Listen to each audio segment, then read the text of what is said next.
The presenter of this video is a previous top student in maths and science in South Africa and scored 100% for both subjects. He is also rated in the top 1% in the world, in terms of the number of citations, in international academic papers. Here are the results of some of the past students who enrolled in his weekly live online lessons. You can now get the same outstanding results for maths and science by enrolling for as little as 55 Rand per lesson. Just click on the link in the description below this video, and we'll send you all the details.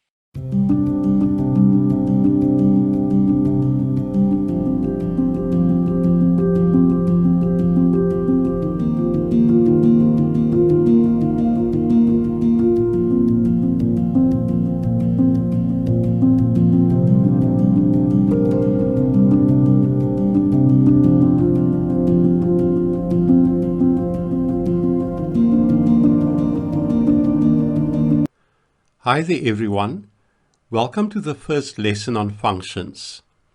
In this lesson, we want to look at the following concepts pertaining to functions. Firstly, the definition and notation. Secondly, one-to-one and many-to-one functions. Thirdly, function values. Then the average gradient. And lastly, increasing and decreasing functions. Let's have a look at what we mean by a function. A function is a rule which uniquely associates elements of one set, for example set A, with the elements of another set, for example set B. Each element in set A maps to only one element in set B. A function is also often seen as a black box. Let's, for example, say that the rule is to add 1. We decide on a number of input values. In this case, we choose the input values as integers from -3 to 2. And now we apply the rule to each of the input values. In other words, we add 1 to each input value. So -3 plus 1 will give us -2. -2 plus 1 will give us -1. -1 plus 1 will give us 0. 0 plus 1 will give us 1. 1 plus 1 is 2. And 2 plus 1 is 3. So the set of input values give us a set of output values. The input values could be regarded as set A and the output values as set B. Note that each input value is associated with only one output value. We can also put the sets of input and output values in Venn diagrams and then use arrows to show the mappings between the input and output values. This is known as a mapping diagram. Also note that a set of input values can be called the input or the domain or the set of X values, and the set of output values can also be called the output, the range or the image, or the set of Y values, or the set of function values. Then also important to note about functions is that we can use X to represent the input values and Y to represent the output values. X is known as the independent variable and Y as the dependent variable. A function can also be represented by an equation. In the previous example where we added 1 to the input values, we can write the equation as y equals x plus 1. Then we can also name a function with any letter, for example f, g, h, etc. For the previous example, we would then write f of x equals x plus 1, or g of x equals x plus 1, or h of x equals x plus 1. Note that f of x, g of x, and h of x is in the place of y. Then a function can also be represented by a graph. First, we can write down all the ordered pairs of input values and corresponding output values. -3 is mapped to -2, so the ordered pair will be -3, -2. Similarly, we'll have ordered pairs -2, -1, -1, 0, 0, 1, 1, 2, and 2, 3. Now that we have listed all our ordered pairs, we can plot them as points in the XY plane. Note that a graph is a series of points with a linear pattern and not a solid line. The reason for this is that we chose our input values as integers from -3 to 2 and not all the real numbers. So the question here is the mapping shown below a function? For a function, each input value must be mapped to a unique, in other words, the only one output value. In this case, the input value 0 is mapped only to one output value, namely 0. But the input value 1 is mapped to two different output values. It's mapped to -1 as well as +1. Then the input value 4 is also mapped to two different output values, namely -2 and +2. So the answer here is that this is not a function, since each x value is not mapped to a unique y value. In other words, each input value is not mapped to only one output value.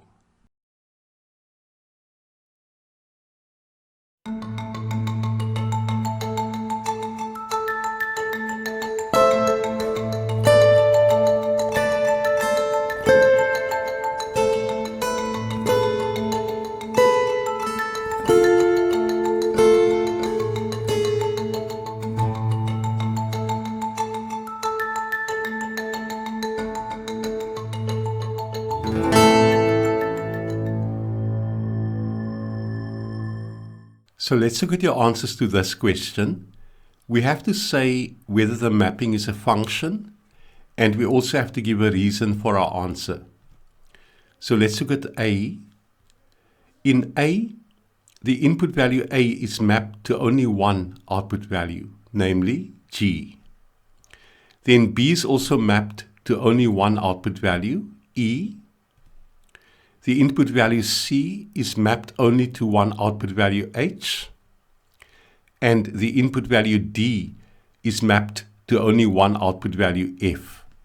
So this is a function.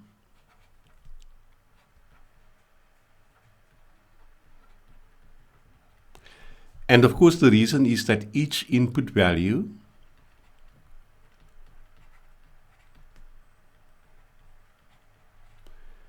is mapped to a unique output value.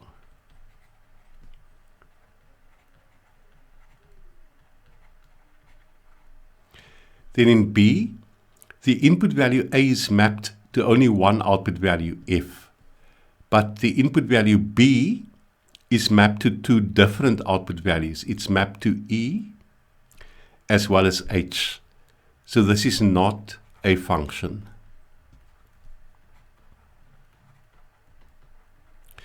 And the reason is that each input, so each input value is not mapped to a unique output value.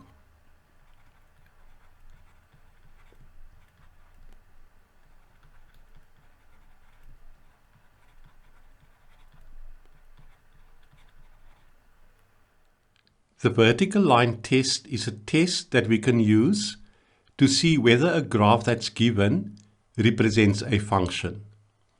And it says that if a vertical line drawn anywhere through a graph intersects the graph only once, then the graph represents a function. Otherwise, the graph doesn't represent a function. For example, in A, we have the graph of f. If we draw a vertical line anywhere through the graph of f, it intersects the graph at only one point. and hence f represents a function. In B, we have the graph of G, and if we draw a vertical line anywhere through the graph of G, it intersects the graph at more than one point, and hence G doesn't represent a function.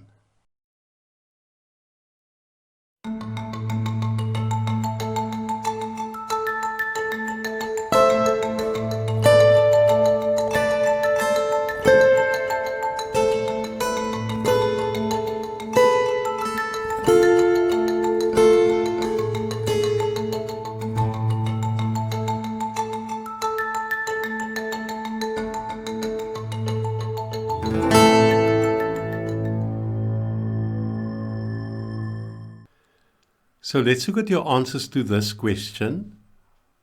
We have to say whether each of the graphs drawn below represents a function. So let's look at A. We can apply the vertical line test. So we can draw a line that's parallel to the y-axis through the graph. And we see that in A, the vertical line intersects the graph at one point only. So we know that this is a function. Another way to look at this is to take any x value. Let's say we take an x value here. Then we'll only have one corresponding y value, let's say over here. So the y value is unique for each x value, and hence this is a function, or the graph represents a function. Then in B, once again using the vertical line test. In this case, a vertical line intersects the graph at 2 points, not just one. So we know that this won't be a function. So not a function. And once again, we can look at it as follows. For any particular x value, let's say an x over here, we have more than one corresponding y values. In this case, we have two corresponding y values for a particular x. Then in C, once again using the vertical line test. So we see here that the vertical line intersects the graph at only one point. And so we know that this is a function. Then in E, using a vertical line, we see that in this case, a vertical line intersects the graph at 3 points.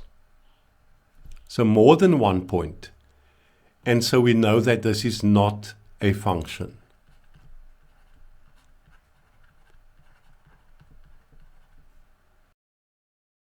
Let's look at what we mean by one-to-one and many-to-one functions. In A, we have a mapping diagram, and we know that this represents a function because each input value is associated with only one output value. At the same time, each output value is associated also with only one input value. For example, the output value E is associated with only one input value B. The output value F is associated with only one input value D. The output value G is associated with only one input value A. And the output value H is associated with only one input value C. So we call this a one-to-one function. And the reason for this is that each output value is associated with only one input value. In B, we have another mapping diagram, and we know that this is a function because the input value A is associated with only F as an output value. The input value B is associated with only E as an output value. The input value C is associated with only F as an output value. And the input value D is associated with only G as an output value. However, the output value F is associated with more than one input value. It's associated with both A and C. So this is a many-to-one function since some output values are associated with more than one input value. F is associated with two input values, namely A and C.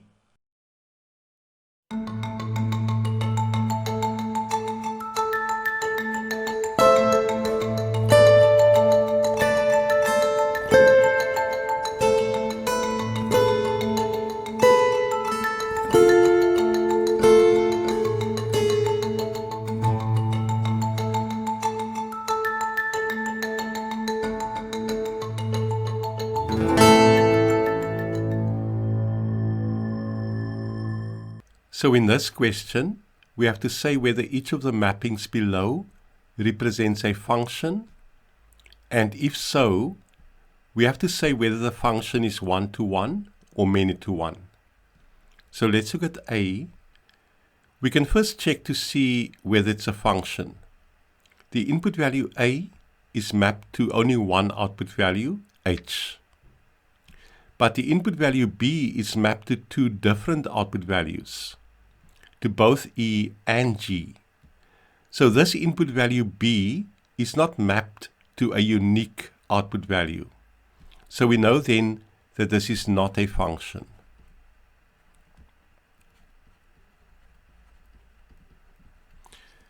Then going to B, first checking to see whether it's a function.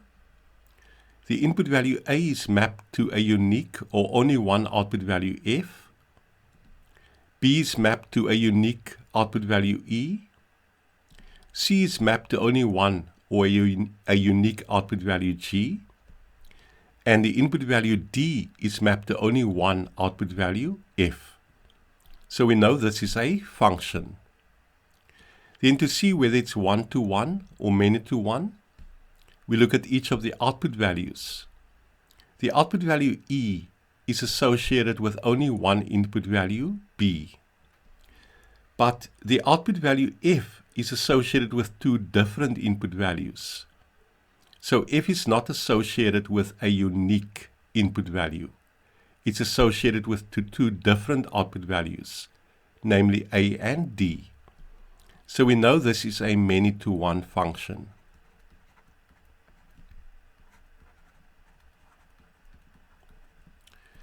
Then in C, first checking to see whether it's a function. The input value A is mapped to a unique output value F. The input value B is mapped to a unique output value D. And the input value C is mapped to a unique output value E. So we know it's a function because each of these input values are mapped to unique output values. Let's see whether it's one-to-one or many-to-one. The output value D is associated with only one input value, B. The output value E is associated with only one input value, C. And the output value F is associated with only one input value, A. So each of the output values are associated with a unique input value. So we know that this is a one-to-one function.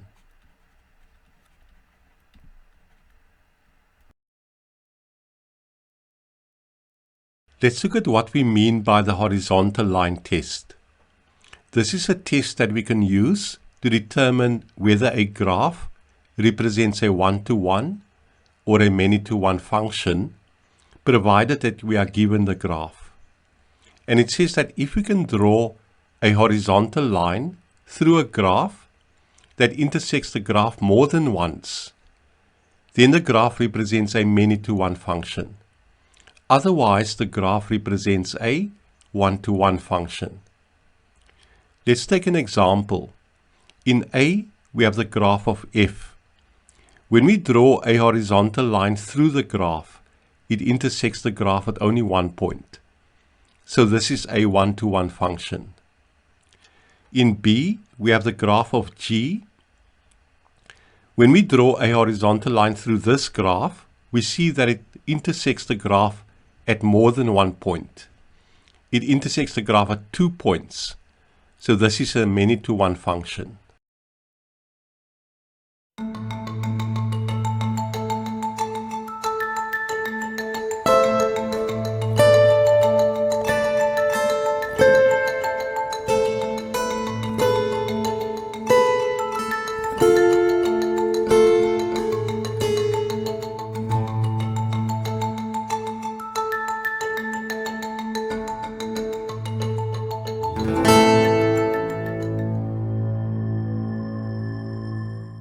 So in this question, we have to say whether each of the graphs drawn below represents a one-to-one or a many-to-one function. Let's look at A. We can use the horizontal line test. So drawing a horizontal line through the graph, we see that it intersects the graph at more than one point. In this case, it intersects the graph at 2 points. So we know that this is a many-to-one function.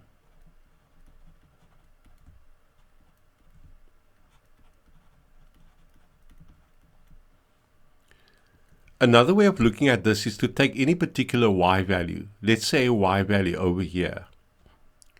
And we see that this y value will have 2 corresponding x values.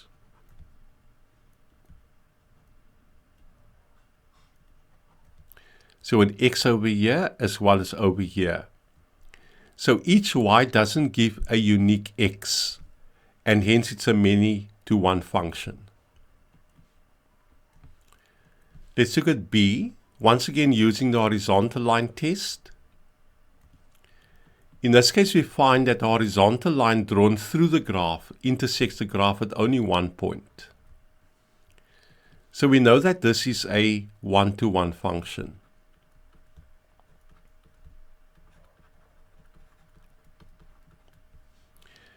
So what this means is that if we take a particular y value, we get only one corresponding x value.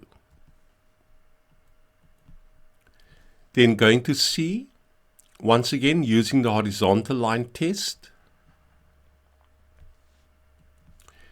In this case, a horizontal line drawn through the graph intersects the graph at 3 points.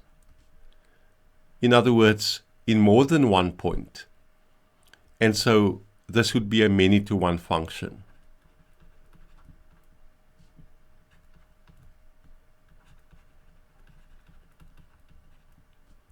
So each y doesn't give a unique x. If we take a y value over here, then we get 3 corresponding x values. One over here, one at 0, and then one over here. Let's look at function values in more detail. We want to go back to a previous example where we had a set of input values, and the rule was to add 1 to each of the input values in order to obtain the set of output values. We can replace the rule with the equation f of x equals x plus 1. Then, to get the corresponding output value for the input value -3, we just replace each x in the equation with -3, and we get an output value of -2. For the input value of -2, we can write f of -2 and then replace each x with -2 to get an output value of -1. This we can apply to each of the input values. The set of output values that you obtain can also be called the function values. So in this case, the function values are f of -3 equals -2, f of -2 equals -1, f of -1 equals 0, and so forth. You should note that often letters other than x and y are used to denote the independent and dependent variables respectively. For example, in the equation s of t equals 3t squared minus 4t plus 1, s of t is in the place of y. And we can write either s of t or just s as the dependent variable and t as the independent variable. Let's take another example. In the equation z of w equals w cubed plus w minus 2, z of w is in the place of y, and we can write either z of w or just z as the dependent variable and w as the independent variable. So let's look at this example on function values. We are given the function f of x equals minus x plus 1, and we have to evaluate each of these function values. So let's look at number 1.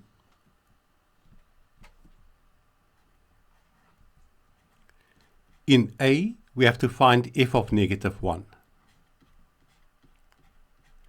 Now, f of negative 1 is the function value at x equals negative 1.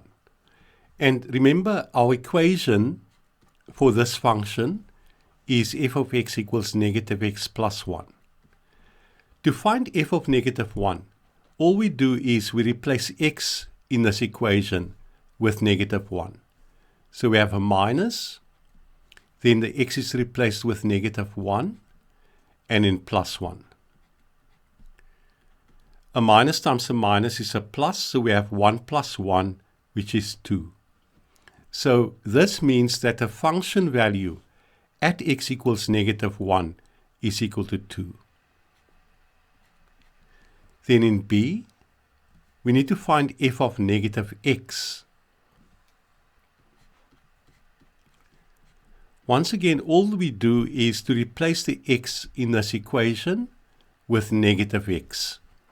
So we have a minus, then x is replaced with negative x, and then plus 1. And here we end up with x plus 1. So the function value at x equals negative x is x plus 1.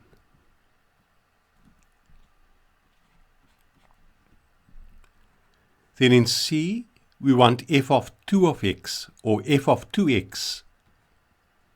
And once again, all we do is we replace the x in this equation with 2x. So we have the minus, and then x is replaced with 2x.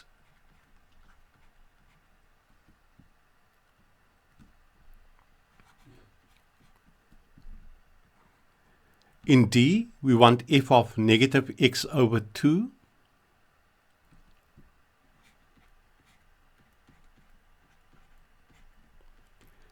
And we replace the x in the equation with negative x over 2. So we have the minus, then x is replaced with negative x over 2, and then plus 1. So this equals x over 2. A minus times a minus is a plus. So x over 2 plus 1.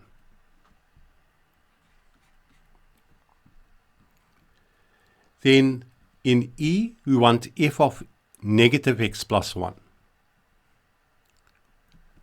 So f of negative x plus 1.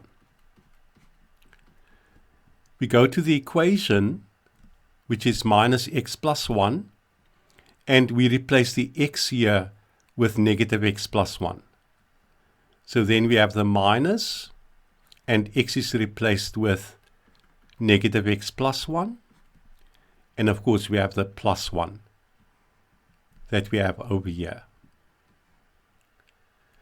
We can simplify this. We can multiply the negative into the brackets,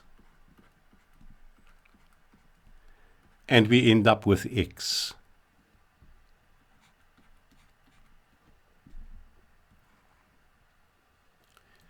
In F, we want f of 3 minus f of negative 2. So we want the function value at 3 less the function value at negative 2.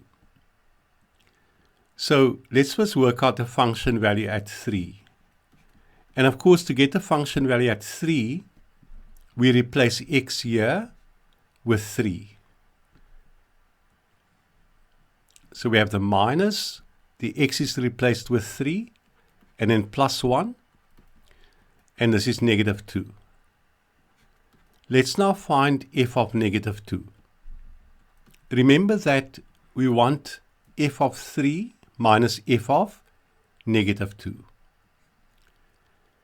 So then to get f of negative 2, we replace the x in the equation. In other words, in this equation that represents the function, we replace the x here with negative 2.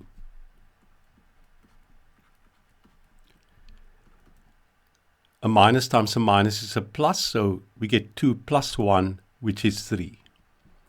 Now we can find f of 3 less f of negative 2. F of 3 is negative 2, and f of negative 2 is 3. And this gives us an answer of negative 5.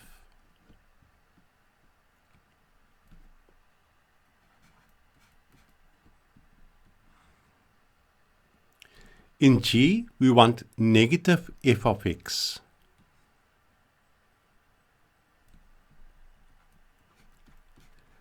Now, all that we do here is we put a minus in front of f of x. And we know that f of x is minus x plus 1. So we just put a minus in front of minus x plus 1. So minus in front of minus x plus 1. And we can simplify by multiplying the negative into the brackets to get x minus 1. So negative f of x equals x minus 1.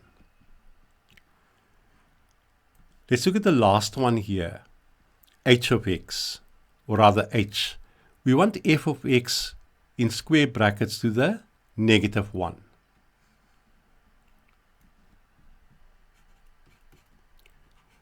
So f of x all to the negative 1. Now, we know from exponents that a to the minus 1, where a is any number except 0, is 1 over a. And 1 over a is the reciprocal of a. So f of x to the minus 1 is the reciprocal of f of x. In other words, it's 1 over f of x. And of course, we know that f of x is minus x plus 1. So f of x to the minus 1 is 1 over negative x plus 1. Let's look at number 2. It says, find the value of x if, and in A, f of x equals 4. So we need to solve the equation f of x equals 4. We know that f of x is equal to minus x plus 1. So we just replace f of x here with minus x plus 1. Then solving for x, 4 minus 1 is 3. And we can get rid of the negative here by dividing through by negative 1. So then x will equal negative 3. Then in B, we have to solve this inequality. F of x plus 1 is less than or equal to negative 3. So f of x plus 1 is less than or equal to negative 3. We can first find f of x plus 1. And we know we can get this by substituting x plus 1 in for x in the equation here. So we have the minus, then the x is replaced with x plus 1, and of course plus 1. We can simplify this. We can multiply the negative into the brackets. And we end up with negative x. Now we can replace the f of x plus 1 with negative x in the inequality. So negative x must be less than or equal to negative 3. Once again, we can get rid of the negative here by dividing through by negative 1. So then x, and of course when we divide an inequality through by a negative, it switches around. So less than or equal to becomes greater than or equal to. And negative 3 divided by negative 1 is positive 3. Let's look at number 3. It says if a, negative 1, is a point on the graph of f, find the value of a. So we have the point a, negative 1. Now, this is really an ordered pair or a set of coordinates. And the first number here, a, represents the x value. The second number here will always represent the y value or the function value. So we basically substitute into this equation. We know it's f of x equals negative x plus 1.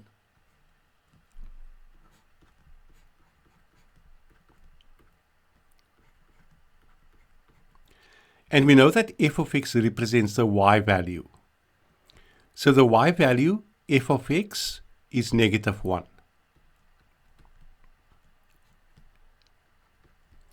And a represents the x value, so we can replace the x here with a. Now we just solve for a. I can bring the 1 here to the left-hand side. So minus 1 or negative 1 minus 1 is negative 2. And then solving for a, we can divide through by negative 1, and we get positive a equals positive 2. So a is equal to 2.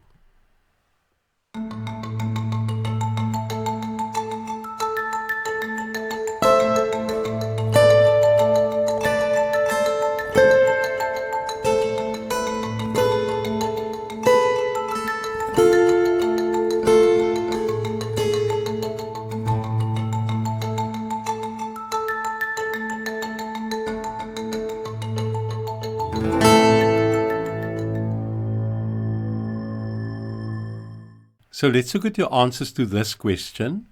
We are given these two functions, f of x and g of x.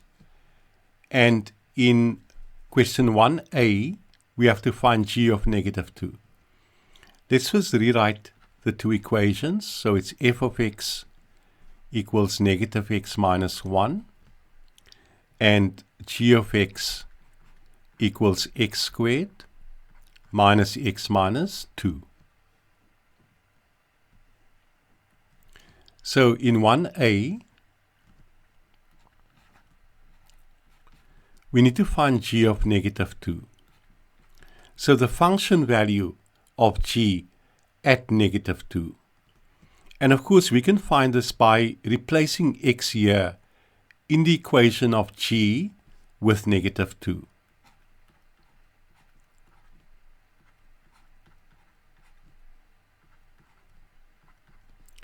So we have 4 plus 4, which is 8, minus 2, which is 6. Then in b, we need g of negative x.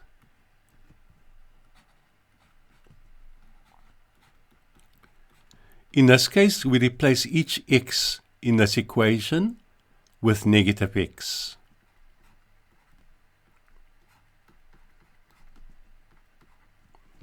So we have x squared plus x minus 2.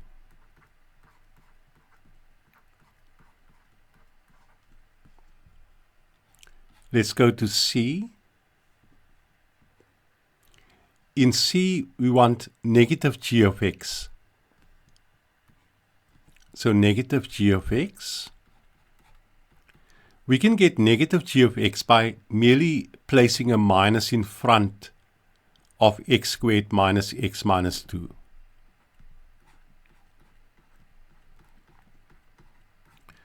We can simplify this by multiplying the negative into the brackets.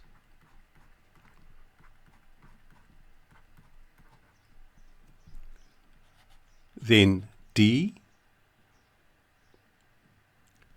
In d we want f of 3x. So here we're dealing with the function f of x. Now we can get f of 3x by replacing x here with 3x. So f of 3x, replacing each x in this equation with 3x.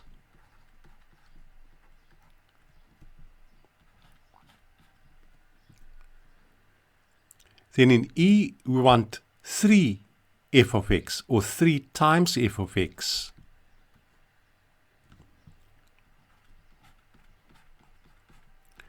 So in this case, we multiply f of x by 3.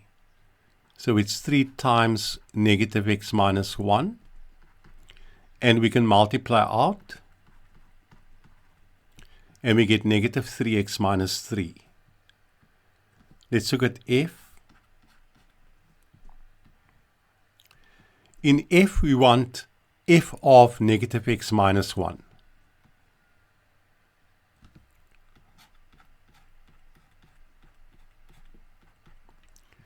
And in this case, we replace the x in the equation of f with negative x minus 1. So we have a minus. Then we replace the x here with negative x minus 1. And then, of course, we also have a minus 1. Simplifying this, we can multiply the minus into the brackets. And we end up with x. Then in g, we want g of 1 less f of 1.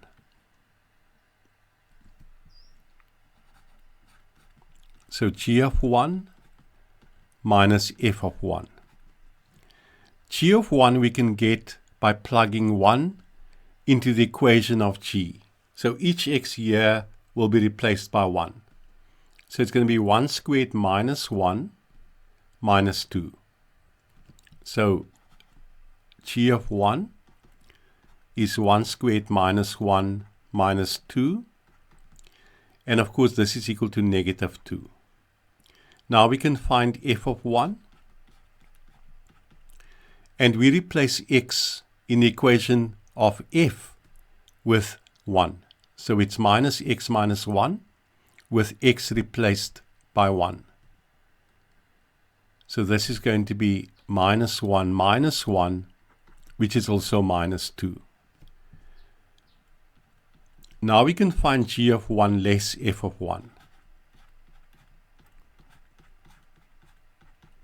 G of 1 is negative 2, then minus, and f of 1 is also negative 2. So we end up with negative 2 plus 2, which is 0.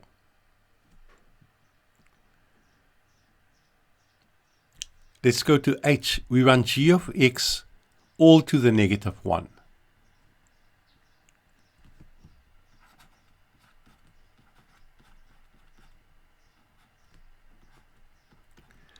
Of course, this is the reciprocal of g of x. In other words, it's 1 over g of x. And we do have g of x. G of x is equal to x squared minus x minus 2.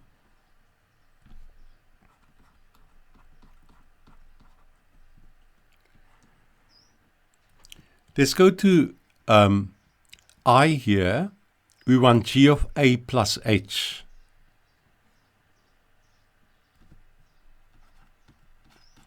So g of a plus h. In this case, we will replace each x in the equation of g with a plus h. So we'll have an a plus h in the place of x here, as well as over here. So it's going to be a plus h all squared, then minus x, this x is also replaced by a plus h. And then, of course, minus 2.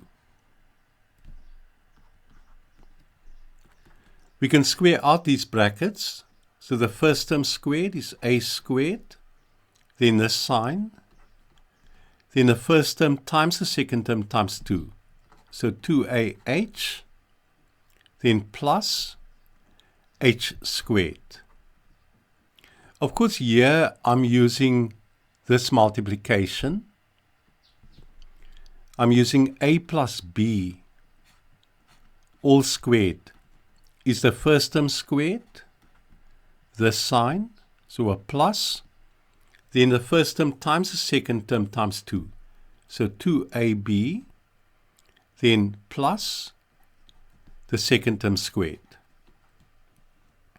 So I'm applying this multiplication here to a plus h all squared.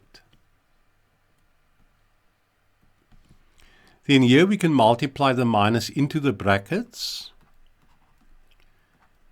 And we have the minus 2 as well. So this is the answer then to g of a plus h. Let's look at number 2. It says find the value of x if, and in a, we have g of x equals 0. So g of x equals 0. We simply replace g of x with x squared minus x minus 2.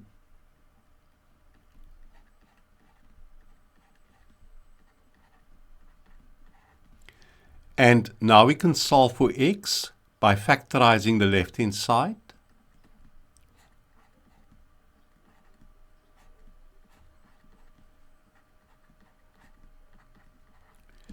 And then solving for x, we see that x is equal to 2, or x is equal to negative 1. Let's go to b. We want g of x minus f of x equals 0. In other words, we want the value of x when g of x minus f of x equals 0.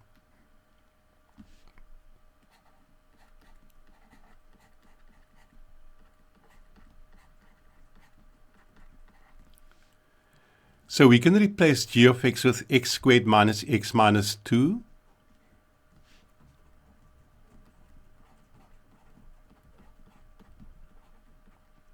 And f of x we can replace with minus x minus 1.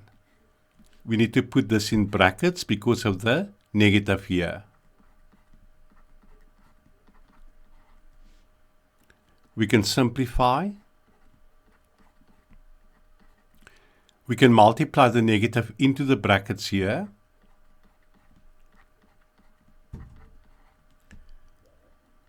We can add like terms. Negative x here cancels with positive x, and negative 2 plus 1 is negative 1. This is the difference of squares, so we can factorize it, the left-hand side here. So it's x minus 1 times x plus 1. And in solving for x, we see that x is equal to negative 1, or x is equal to positive 1. Let's look at c.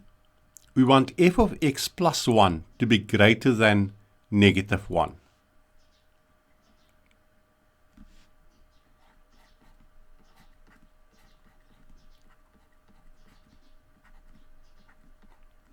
We can first find f of x plus 1, and we can get it by substituting x plus 1 in for x in this equation. So f of x plus 1, we merely replace the x in this equation with x plus 1. So we have a minus, then we have x plus 1, and then of course we also have minus 1. We can simplify this. and this comes to negative x minus 2. Now, we want f of x plus 1 to be greater than negative 1.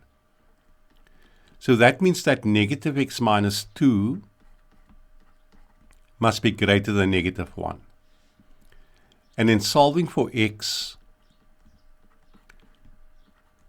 we can take the negative 2 to the right-hand side. So we'll get negative 1 plus 2, which is 1. And now we can get rid of the negative here by dividing through by minus 1. So negative x divided by negative 1 is x. And remember, when we divide an inequality through by a negative number, it switches around.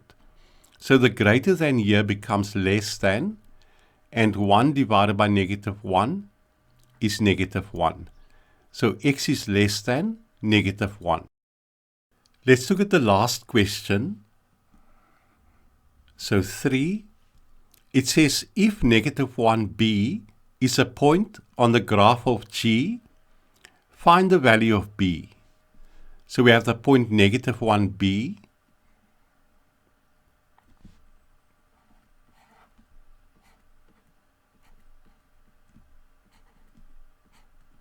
Now, we know that the first number here represents the x value,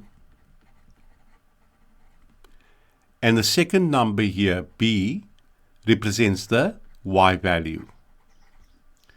So we can take the equation for g, so g of x equals x squared minus x minus 2.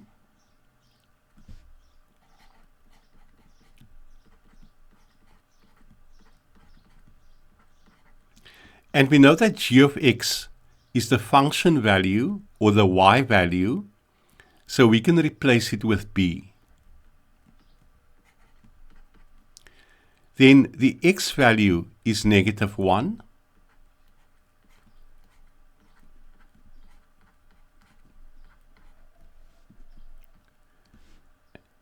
And solving this, we get 1 plus 1, which is 2, minus 2, which is 0. So this means that when the x value is negative 1, the corresponding y value or function value is 0. Let's look at how to find the average gradient of a curve that represents a function. So let's say we are given the curve or the graph of a function f of x, and we need to find the gradient of the curve between 2 points A and B. Let's also say that we are given the x coordinates at A and B, and that they are x1 and x2 respectively. Our first step is going to be to find the corresponding y values, or the function values, at x1 and x2. The function value at x1 is given by y1, which is f of x1, and the function value at x2 is given by y2, which is f of x2.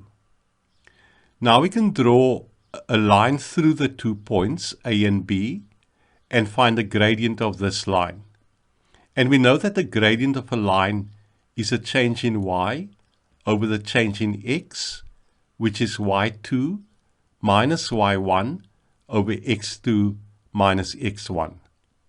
So the average gradient of the curve between the 2 points A and B is given by the gradient of this line and is known as the average gradient of the curve.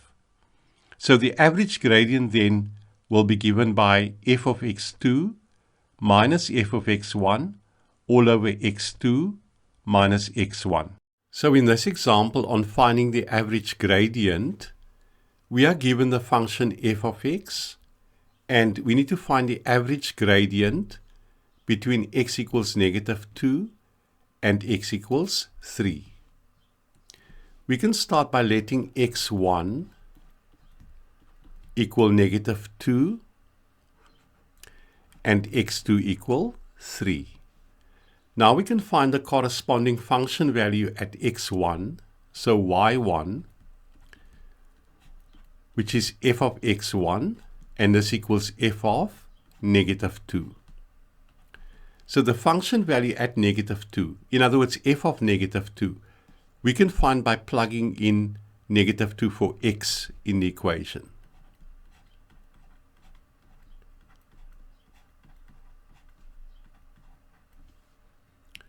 This we can find on a calculator, and it comes to -12. Now we can find the corresponding function value at x2, in other words y2. This is f of x2, which is f of 3. And to find f of 3, we plug 3 in for x in the equation.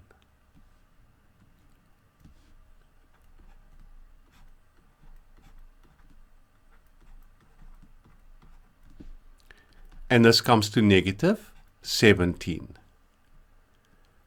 Now we can use the formula for the average gradient.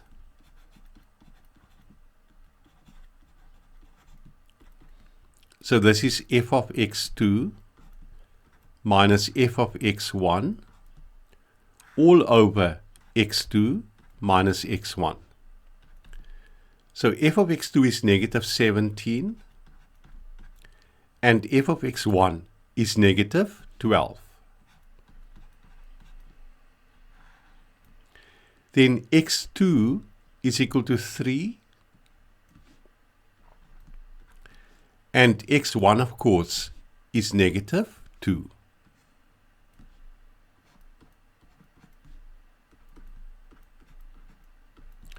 So a minus times a minus is a plus.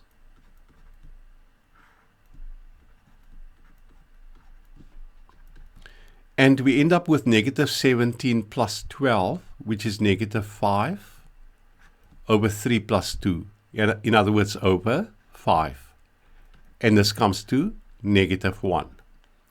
So then the average gradient of this function f of x between -2 and 3 equals -1.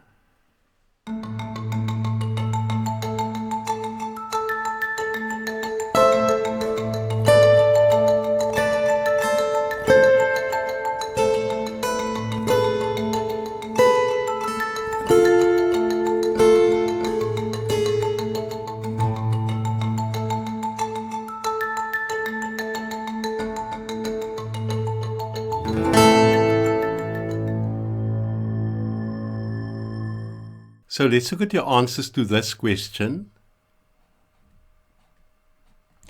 In A, we are given the function f of x, and we need to find the average gradient between x equals -1 and x equals 2.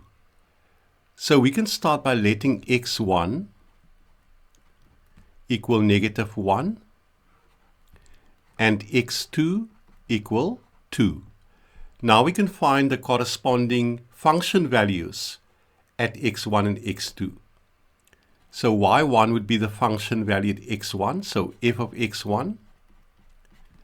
And this, of course, is f of -1. We can get f of -1 by plugging 1 in for x, or -1 rather, in for x in the equation.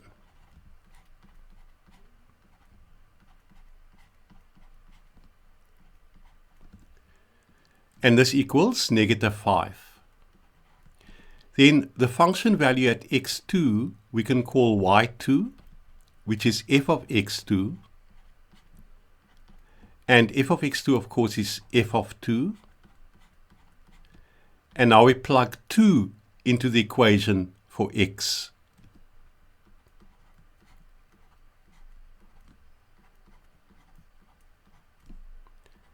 And this comes to -11. Now we can find the average gradient.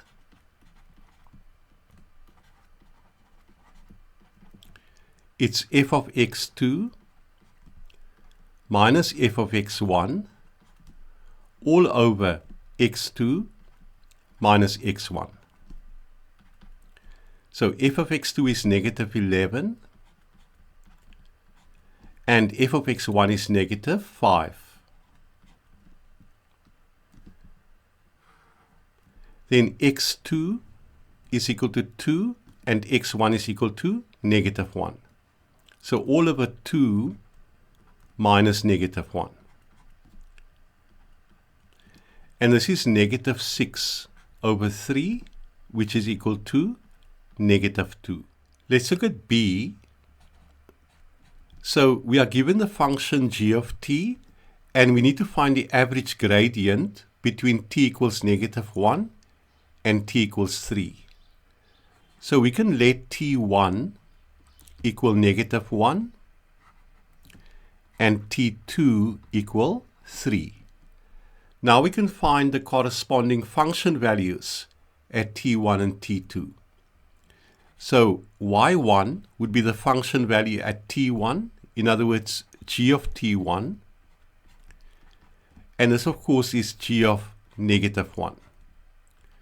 So we plug negative 1 in for t in the equation.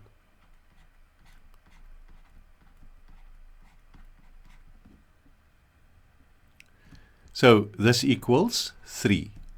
Then finding the corresponding function value at t2, so y2, which is g of t2.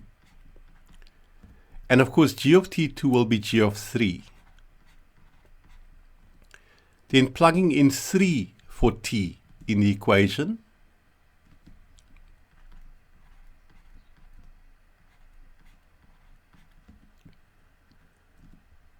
So this is 9 minus 6, which is 3.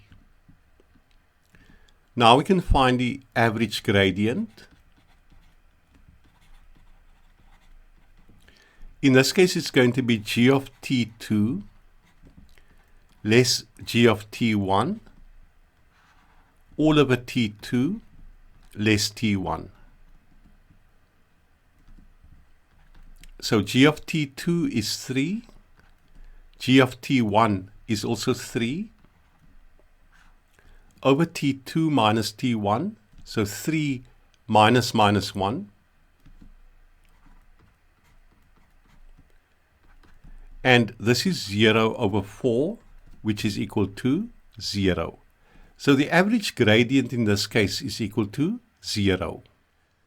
Let's look at increasing and decreasing functions.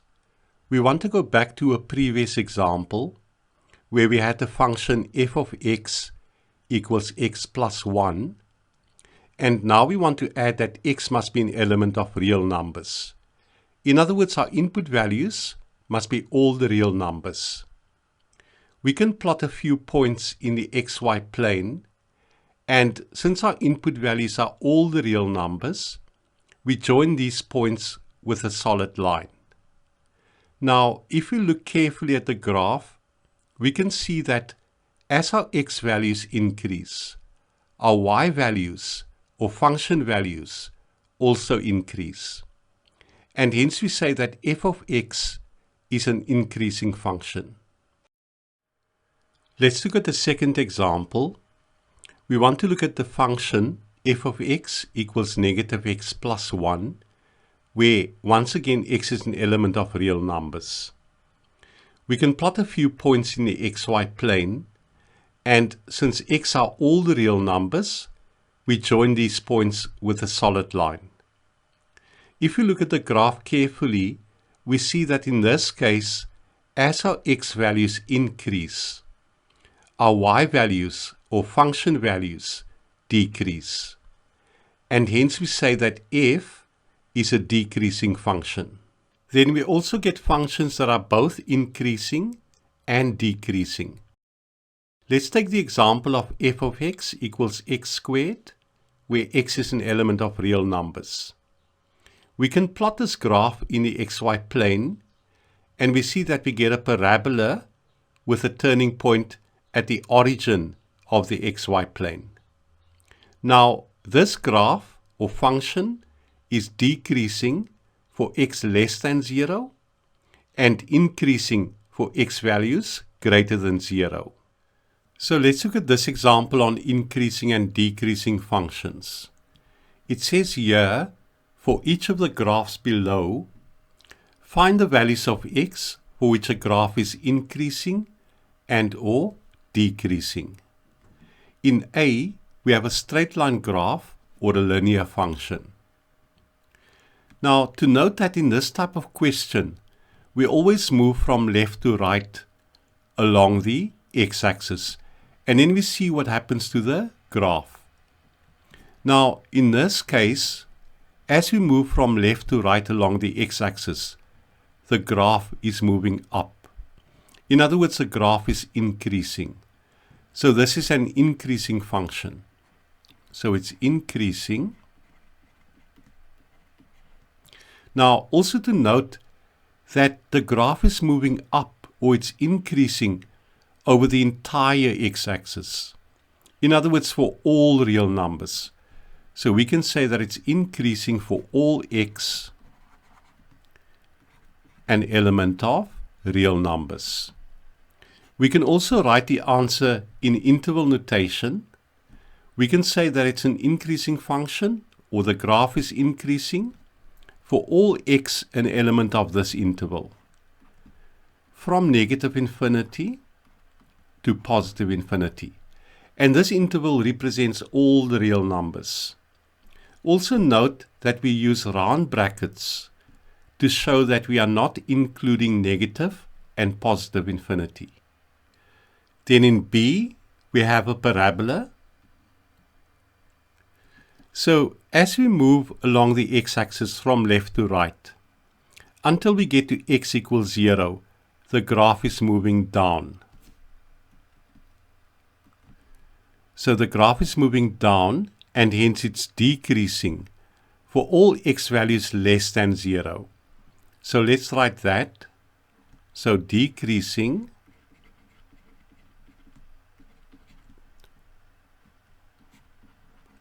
for x less than 0.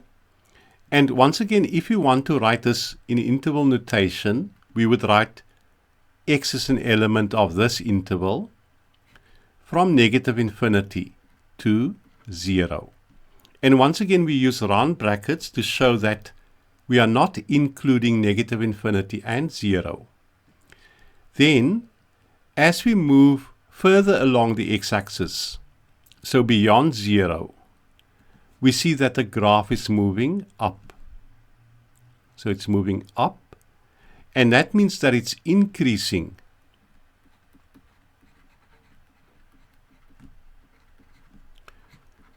for x greater than 0. As interval notation, we could also write x is an element of this interval from 0 to positive infinity. Let's look at C.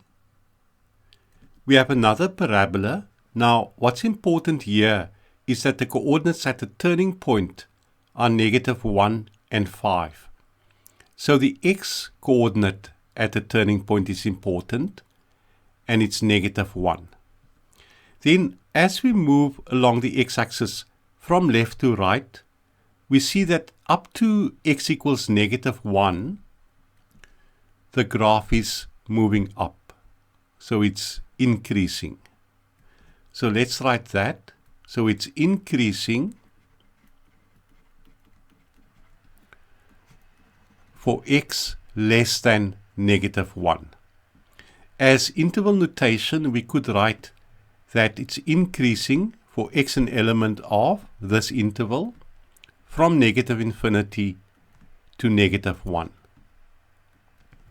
Then if we move further on along the x-axis beyond negative 1, so from negative 1 up, we see that the graph now is moving down. So it's moving down, and that means that it's decreasing. So it's decreasing for x greater than negative 1. And as interval notation, we could also write that x is an element of this interval from negative 1 to positive infinity. Let's look at D.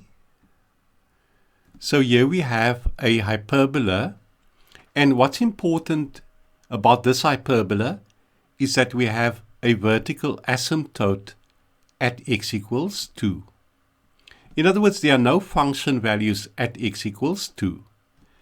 Then moving from left to right along the x-axis until we get to x equals 2, we see that the graph is moving down. So it moves down, and that means that it's decreasing. Then beyond x equals 2. So as we move further on beyond x equals 2, the graph is still moving down. So still moving down, so it's still decreasing. So we can say that the function is decreasing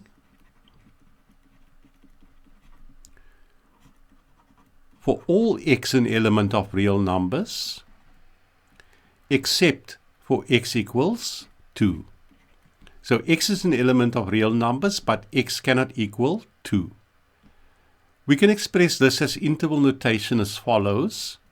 So x is an element of the union of two sets.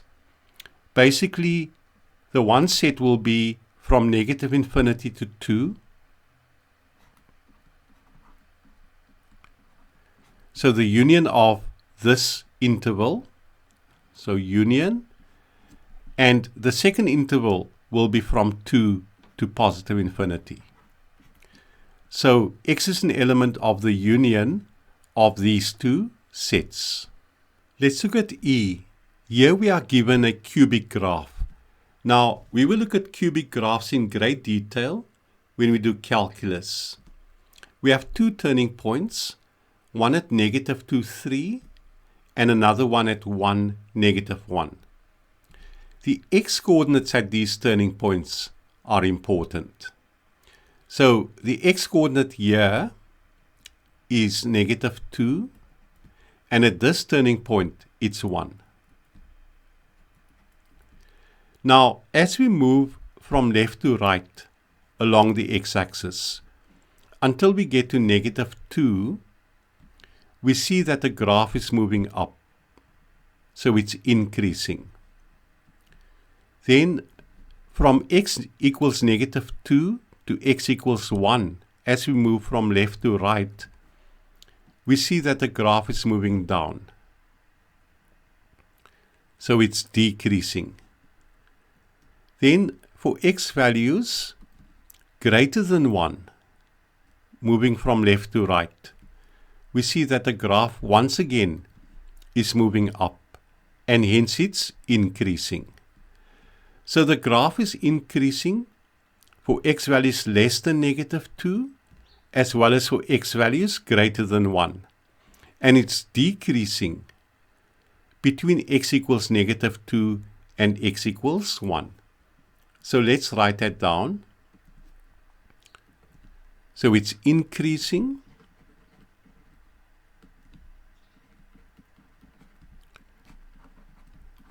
for x less than negative 2, or for x greater than 1. We could also write this as interval notation and as the union of two sets. So we could also say that it's increasing for x an element of, the first interval will be from negative infinity to negative 2. So the union of the set with a second set, and we know it's also increasing from 1 to infinity. Then we said that the graph is decreasing from x equals negative 2 to x equals 1. So decreasing. So basically for x between negative 2 and 1. So x is greater than negative 2 but less than 1. If you wanted to write this as interval notation, we can say that it's decreasing for x an element of this interval or set, negative 2 to 1. Let's look at the last graph here. So F. We move from left to right along the x-axis, and we see that for the entire x-axis, the graph is moving down. So it's decreasing. So hence we can say that the graph is decreasing for all x an element of real numbers. In interval notation, we'll say that the graph is decreasing for x an element of this interval from negative infinity to positive infinity.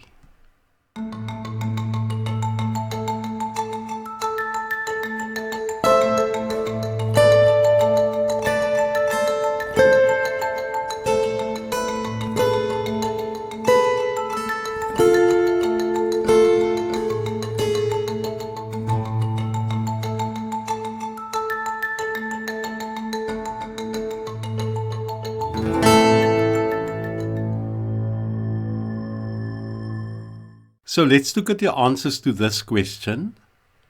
In A, we have a straight line graph or a linear function. Now, as we move from left to right along the x-axis, we see that the graph is moving down. So it's decreasing, and it's moving down over the entire x-axis. So it's going to be decreasing for all real numbers. So the answer here is that this function or graph is decreasing for all x an element of real numbers. If you wrote your answer as interval notation, you would say that it's decreasing for x an element of this interval from negative infinity to positive infinity. Then in B, we have a parabola. So moving from left to right along the x-axis, we see that up to x equals 0, the graph is moving up. In other words, it's increasing. So it's increasing for all values of x less than 0. Then, as we move beyond 0, so this way, we see that the graph is moving down. In other words, it's decreasing. So then it's decreasing for all values of x greater than 0. So then it's increasing for x less than 0, and it's decreasing for x greater than 0. In this case here, as interval notation, we would write that x is an element of this interval from negative infinity to 0.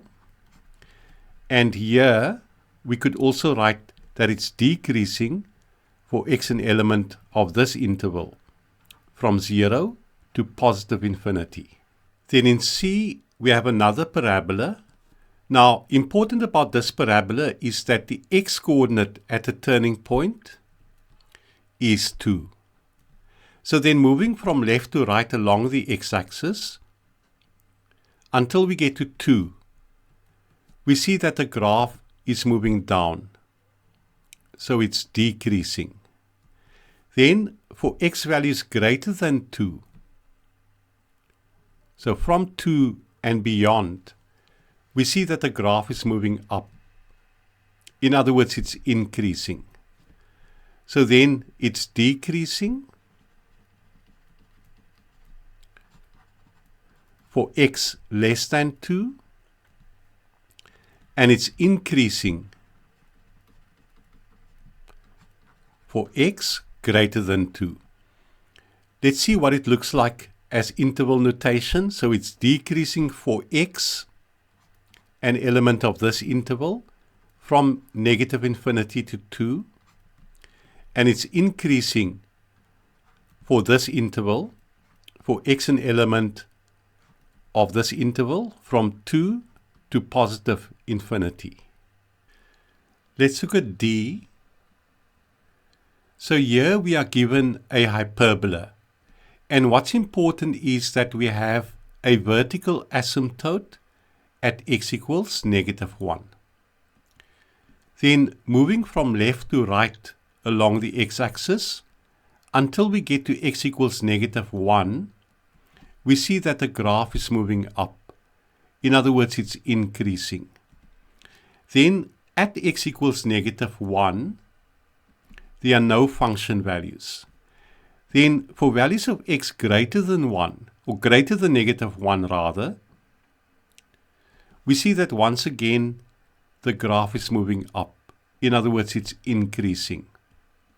So the graph is increasing for all x values except for x equals -1. So increasing for all x an element of real numbers except for x equals -1. So x cannot equal -1. If you write this in interval notation, we would say that the graph is increasing for all x an element of the union of two sets. So the union of two sets. And the first set is for all x values less than -1. So from -infinity to -1. And the second set will be for all x values greater than -1. So from -1 to positive infinity.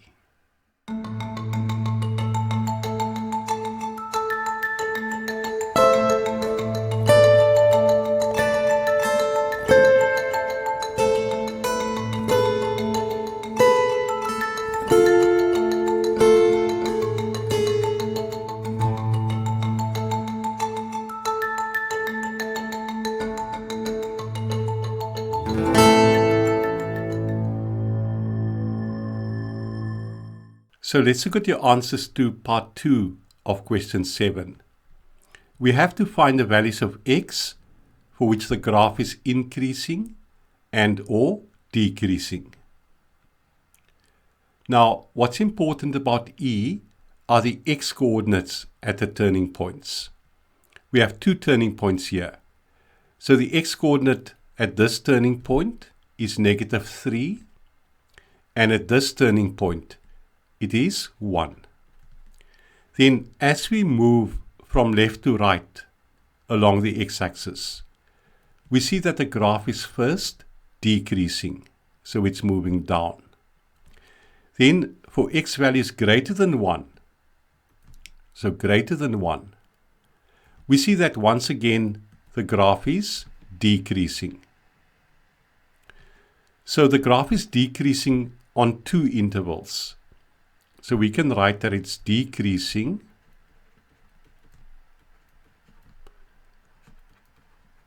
for x values less than -3. So basically going this way, or for x values greater than 1. So going this way. Alternatively, we can write the answer in interval notation. So we can also say that the graph or the function is decreasing for x an element of the union of two intervals. The first interval will be all the x values less than -3. So basically from -infinity up to -3. The second interval will contain all the x values greater than 1. So basically from 1 to positive infinity. Then if you look at the x values between -3 and 1, so between -3 and 1, we see that the graph is increasing. So it's moving up. So we can write that the graph is increasing